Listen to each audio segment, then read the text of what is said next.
Hello again everyone, welcome back to ptet.chemistry channel. So this is the beginning of a new topic for the pure chemistry or the single chemistry curriculum. This is called electrochemistry. It follows very closely to what we had done on that topic previously called redox changes. There's a lot of redox involved in this idea of electrochemistry. The term electro itself refers to electricity, and of course is the use of electricity in chemistry to bring about chemical change, which we talked about during redox changes previously. Okay, so let's get started on the idea of electrolysis. So the term lysis means to break, and then electro, again, just like what I had mentioned for electrochemistry, electro basically means use electricity or something to do with electricity. So what do we use electricity to break? Well, that is basically what this topic is all about. Well, the first thing in the curriculum, candidates, meaning you as students, the 14 to 16 years old students, IGCSE or O-level or GCSE or any other students in that 14 to 16 years old range, studying single or pure science chemistry. So here, you need to be able to define electrolysis. So they could ask you, what is meant by electrolysis? Well, we need to decompose. What do we decompose? We decompose an ionic compound, your first point. And then the ionic compound can only be decomposed when it is molten. Molten means, solid turns to liquid, so it has to be liquid. Or when it's aqueous solution. Solution means it's dissolved in water. So, it could be molten or it could be aqueous solution. And then the last thing is you need to pass electric current. So this is the source of electricity. Electricity contains the movement or the flow of electrons. So current is defined as the rate of flow of electrons. So what we have here, electric current is your source of electricity. That is your third point there. So this is the full definition of electrolysis. You can bring about, this decomposition as your third point. If you mention about this electricity or electrical current first, it doesn't matter. As long as you have all 3 points together in your definition, you will be fine. All right. The next thing is basically when you are asked to draw. They say identify, but then how do you identify if you cannot draw? So you need to be able to draw or sketch. They did not mention this, but if you cannot draw or sketch on your own, you will not be able to label when someone gives the diagram to you. As simple as that, all right? So there's this thing, the anode is the positive electrode. This is number one thing that a lot of students are confused about, and I'll tell you an easy way to remember this later on. What is cathode and what is anode? Well, they always get this the other way around because they're confused between cations and anions. There's an easy way to think about this. I'll show you, in fact, I'll explain to you in a little bit. The other thing, these are another key term, is called electrolyte. Electrolyte is basically a noun.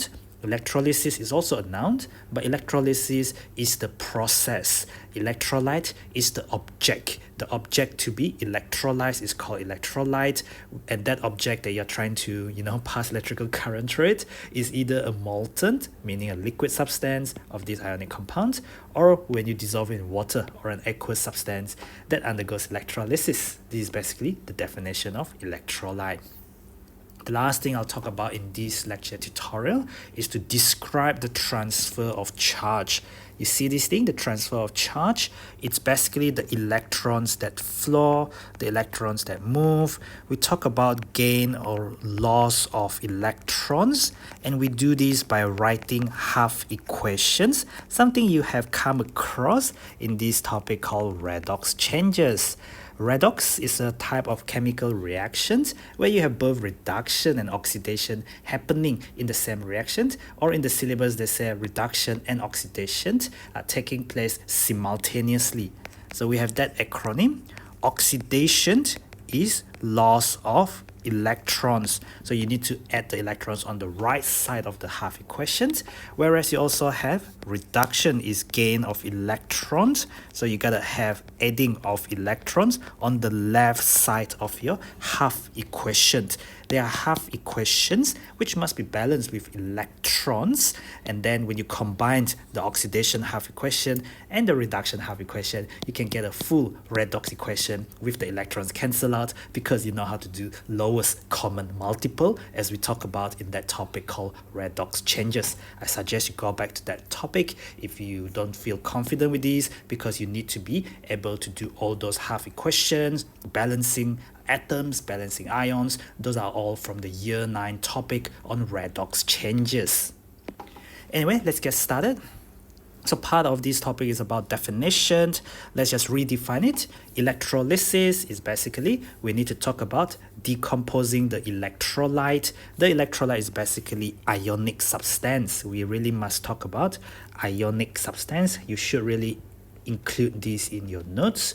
Just add in ionic substance, because this was stated in the syllabus, whether you have the ionic compound, ionic substance, molten or aqueous solutions. Molten or aqueous solution, whichever way around you have them in, doesn't matter, but you have to decompose it, all right, and by passing current through it. So you have to pass electrical current, you have to pass electricity through it, and this is basically what it's talking about, electrical current or just current. You pass it through the electrolyte, which is ionic substance, in molten state or in aqueous solution state. Okay, this is an example of an electrolytic cell setup. You have electrolyte. Remember, the electrolyte is the molten or the aqueous solution that you pass electrical current through it in order to decompose that substance. That thing is called electrolysis, the process. Electrolyte is just that ionic substance in the aqueous solution or in the molten state. When you pass electrical current through it, it will decompose into something else. Okay, now they define anode. They define anode as the positive electrode. I did mention that I was going to tell you what is the easy way to remember this. Well, we always call these cations. Cations come from metal ions having lost electrons. Cations are positive ions. Cations are positive ions. Cations get attracted to cathode. The cations get attracted to cathode.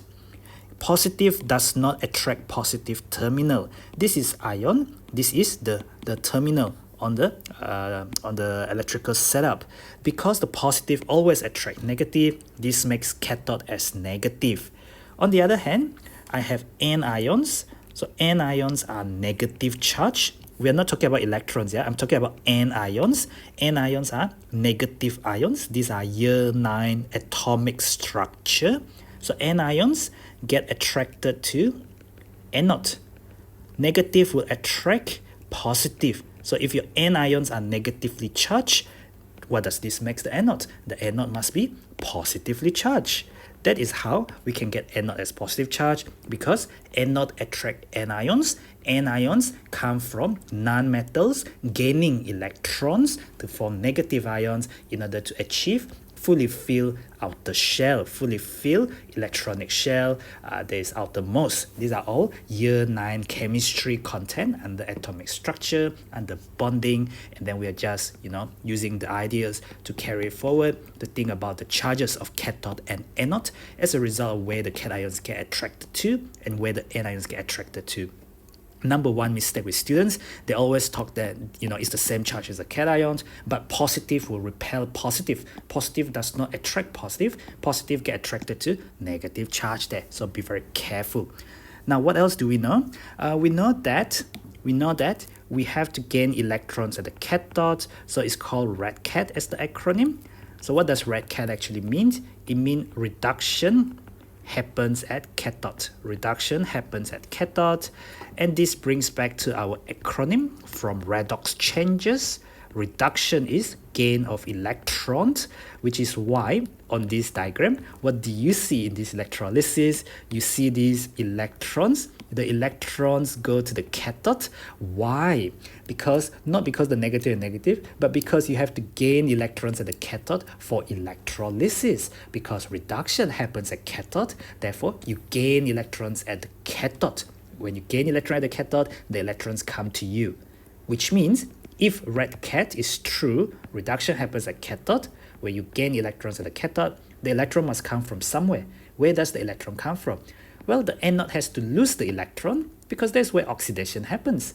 Reduction, oxidation, redox, transfer of charges. Transfer of charges, they say describe the transfer charge. Well, it's from the anode losing electrons. So the anode lose electrons and give it to the cathode. So that's how you transfer the charge across. But the cations will go to the cathode because the ions are in the electrolyte. The ions do not pass through here. It is electrons that pass through the circuit, and then the electrolyte contain the ions from the ionic compound that you're trying to decompose, whether the ionic substance, ionic compound is in the aqueous solution, dissolved in solution, dissolved in water, or it's just liquid, meaning no water, but it's just pure substance containing free ions in the liquid state. Therefore, you can conduct electricity. Important thing, your electrolyte cannot be a solid because solid ionic compound can never conduct electricity since the ions are held in a fixed position. They cannot conduct electricity because the ions in the solid electrolyte, solid ionic compounds cannot move freely, and therefore they cannot conduct electricity. So that's why we need it to be in molten or solution state, part of year 9 ionic bonding, ionic compound properties. So this is basically what I mentioned during electrolysis. Cations will go to the cathode, and that's why, because cation is positively charged, cathode is negatively charged, and then the anions, which are negatively charged, will move to the positively charged terminal called anode. Now what happens is, at the anode, the anions give up electrons, the anions lose electrons. So what happens is, you get oxidation at the anode, but that is quite hard for us to remember. Usually I remember this even from the day when I was a chemistry student long ago. I was taught using this acronym and I never forgotten in my entire life. Red cat basically means reduction happens at cathode, and then I remember, well, Rick, reduction is gain of electrons. So what does it mean? Together it means gain electrons at the cathode. So red cat, reduction happen at cathode. Oil rig, reduction is gain of electrons. Therefore, I gain electrons at the cathode. Cathode attract cations. Cations are positively charged ions. So cathode is negatively charged terminal. Okay. So here we have molten sodium chloride. Remember that molten means it's a pure substance because it's not aqueous. So we have Na plus liquid and Cl minus liquid. If you look at this is a cation, positively charged. This is an anion, negatively charged ion. Cations go to cathode, which is negatively charged, and the anions go to anode, which is positively charged. Well, what happens at cathode? Red cat, reduction happens at cathode. So you can see the gaining of electrons because reduction is gain of electrons. The Na plus liquid become Na solid. Alright, so this is what electrolysis of sodium chloride, the molten sodium chloride give you. They give you sodium solid at the cathode because cations go to cathode since cathode is negatively terminal. Anions, negatively charged ions, go to anode, which is positive terminal. Reduction happens at cathode. Reduction is gain of electrons, so the cations gain electrons to give you the element, whereas this anion with a fully filled outer shell lose the electrons, and then you get this elemental chlorine, which is a diatomic molecule, since it will only just have 7 electrons in the outer shell as a result of these losing electrons. But guess what? Because we know group 7 element is not good on its own as an atom, instead they form this diatomic molecule. So you get chlorine gas formed at the anode as a result of oxidation, loss of electrons. Oxidation is loss of electrons. Reduction is gain of electrons. Basically, only one element at a time can be deposited at each electrode there. So just to summarize what we have talked about, we have used electricity, which is just passing electrical current. So the electrode bit is passing electrical current, which is just electricity, so electrical current. And you're trying to break up, so this is breaking up. breaking up what? You break up ionic substance, ionic compound, but we know that electricity does not pass through a solid ionic compound because it does not conduct electricity. Since the solid ionic compound does not have a free ions, since the ions are in a fixed position, remember that in the solid state the ions are tightly packed, they are not free to move at all, so no free ions in the solid state, therefore cannot conduct electricity. Therefore, for you to conduct electricity, for you to decompose this substance by breaking it up using electrical current, you need it to be in molten, which is liquid state, or aqueous state, which is just dissolved in water. When you just dissolve something in water, the ions become free to move around. Remember, these are alternating cation and anions, because this is part of giant ionic lattice. Giant ionic lattice is stated as alternating cations and anions in this continuous network, which means there's a lot of strong ionic bonds to be broken. That's why ionic compound has a very high melting and boiling point. Okay. But anyway, for electrolysis, we are talking about the movement of electrons, and then this is reduction happen at cathode. The red cat acronym is very, very useful. I've used it my entire life, as I mentioned. So reduction happens at cathode. Remember, only for electrolysis, when you use electricity to break up any compound, reduction happens at cathode. Red cat. Cathode is where the cations go to. So that is basically what I said here. And cations are positively charged ions. This is from your year 9 atomic structure.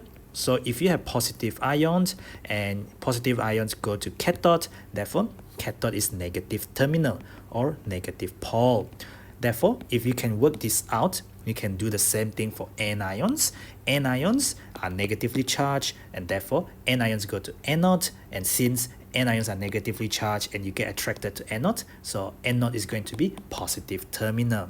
Similarly, we say red cat, that means reduction happens at cathode, but we know we have redox changes. Redox is basically reduction and oxidation happening simultaneously, taking place at the same time in the same reaction. If you have reduction happens at cathode, there's just half the story. You can write half equation where you gain electrons, because reduction is gain of electrons, or I'll read the acronym there, and therefore we gain electrons at the cathode. Because reduction happens at cathode, reduction involves gain of electrons, and therefore we gain electrons at the cathode. In that half equation, which happened at the cathode, you must show gaining electrons plus electrons on the left hand side, just like this Na plus just now, plus electrons on the left hand side to give you this thing here. And then at the anode, which is the other end, the anion will lose the electrons, because loss of electron is when you do a plus electrons on the right hand side. So this thing lose electrons, and this oxidation. You can think of it in terms of electron, which is the easy way to think about it, or you can think about it in terms of oxidation number. Chlorine -1 there, and then chlorine 0 as an element, sodium +1 because the charge of the ion is the oxidation number, oxidation state of the ion, and then the sodium as an element is just sodium 0. So I think that's pretty much everything that I'll cover in these short lecture tutorials to start off electrolysis. Thank you for watching. Don't forget to click the button on the bottom right to subscribe to my channel, and follow me at ptet.chemistry. That's at ptet.chemistry on Facebook, Instagram, Twitter, and Telegram to get connected. I'll see you in the next lecture tutorial where we'll talk more on electrolysis.